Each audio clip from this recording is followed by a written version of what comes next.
officer in charge. Nandun, naglabas kami ng resolution. Pero ngayon, sir, talagang... Pero ayaw nga niya. Gusto niya, maiwan pa rin siya sa law department. Ay ko, tatanggapin din daw niya yung DOJ. Panel. Okay. Magulo, ang dami niya sinasabi sa press. Tinatanggal ako sa law department, linalagay ko sa DOJ.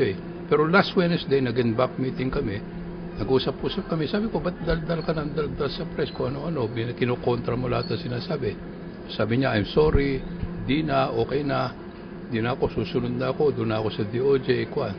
Wednesday, Thursday, meron na naman siyang memorandum. Hindi tama yung mga sinabi ko, hindi ako nagkukuha. So kanina, nag-meeting na kami. Sabi ko, hindi naman siguro. Sabi ng kasama ko pala, hindi talaga controllable. Miss nakikipag-usap sa atin in an official and bank meeting.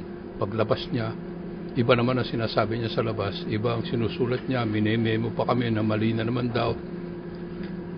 So sabi namin kanina, talaga hindi na natin kaya. So tanggalin na natin sa law.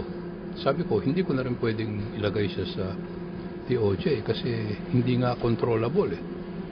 So ngayon, sir, wala pang announcement kung saan siya ililipat?